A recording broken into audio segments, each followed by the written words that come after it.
Il-kap nazzjonalista Adrian Delija ħareġ jiddefendi lid-deputat nazzjonalista Jason Azzopardi minkejja li kien parti minn amministrazzjoni li ħadet fost l-aktar deċiżjonijiet ambjentalment skandalużi f'pajjiżna. F'Ġunju li għadda l-kap nazzjonalista kien qal li mhux se jaħli ħinu ma' Azzopardi, iżda bil-qiegħda ħdeħ Delija kellu jbiddel fehmtu u qal li hu kredibbli. Dr. Delija, taħseb li Dr. Jason Azzopardi huwa kredibbli nfakrek li f'Ġunju li għadda inti kontett li ma taħlix ħin ma' Dr. Jason Azzopardi? Kieku ma naħsibx li Dr. Azzopardi huwa kredibbli, kieku minix qiegħed bil-qiegħda ma' ġembu u ma' ġembi. Il-ġimgħa filgħodu Adrian Delija u Jason Azzopardi indirizzaw konferenza tal-aħbarijiet dwar l-ambjent.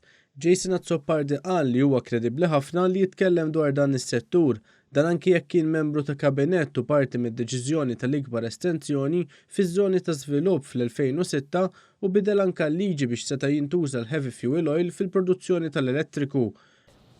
Kemm inti kredibbli? Iva jiena kredibbli. B'reazzjoni l-Partit Laburista qal li mill-ekonomija għall-ambjent, il-Partit Nazzjonalista għandu problema kbira ta' kredibilità.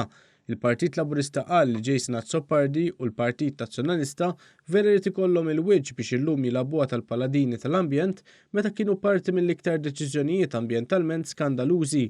Sostna li n-nies jafu li l-Partit Nazzjonalista mhux kredibbli.